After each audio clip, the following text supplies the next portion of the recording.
اللہ سے صلح کر لو، اللہ کے حبیب سے صلح کر لو۔ ہماری بغاوت ہے جب سارا بازار جھوٹ بول رہا ہو،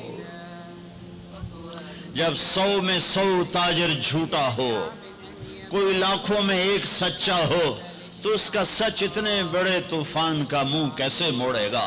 جب 100 میں 100 تاجر ملاوٹ کرتا ہو، جب 100 میں 100 تاجر دھوکہ دیتا ہو، جب 100 میں 100 تاجر ڈنڈی مارتا ہو، جب 100 میں 100 افسر رشوت لیتا ہو،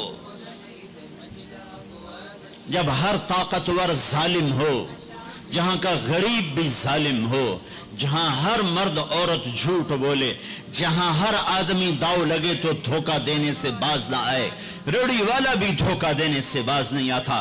ہمارا مزدور دھوکے باز ہے کہ 8 گھنٹے کا کام 48 گھنٹے میں کرتا ہے۔ ہمارا مستری دھوکے باز ہے، 1 ہفتے کا کام 1 مہینے میں کرتا ہے۔ میں کہاں اور کیا کیا دکھاؤں۔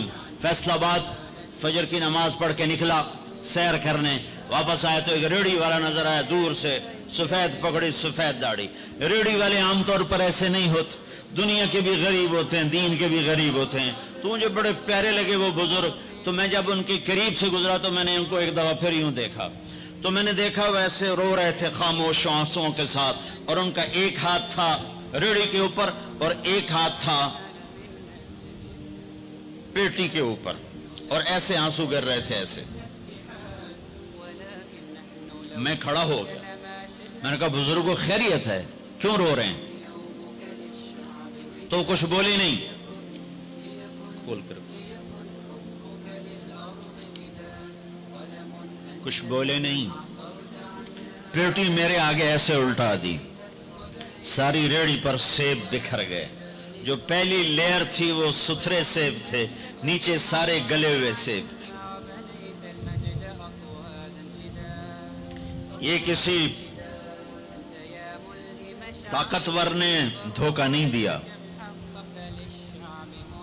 یہ ایک مزدور نے دھوکہ دیا ہے، ایک باغ خریدنے والے نے دھوکہ دیا ہے، جس نے 1,00,000 2 لاکھ میں سیب کا باغ خریدا ہوگا، اور اس نے اپنے گندے بھی نکالے ہوں گے۔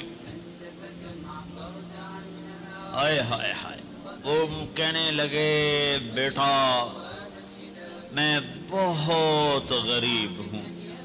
یہ جو انہوں نے بہت پہ زور دیا، یہ آج بھی جب میں یہ قصہ سناتا ہوں میرا زخم ایسے تازہ ہو جاتا ہے کہ لگتا ہے وہ بہت کا لفظ پھر خنجر کی طرح میرے دل میں اتر گیا ہے۔ بیٹا میں بہت غریب ہوں،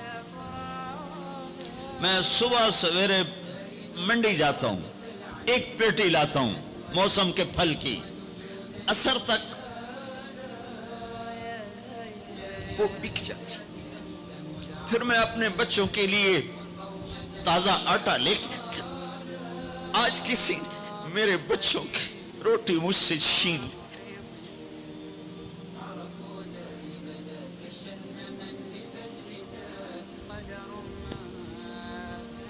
تمہاری پولیس تمہیں امن کیسے دے گی؟ تمہاری فوج تمہیں امن کیسے دے گی؟ جب میں نے تم نے سب نے اللہ اس کے رسول سے بغاوت کا جھنڈا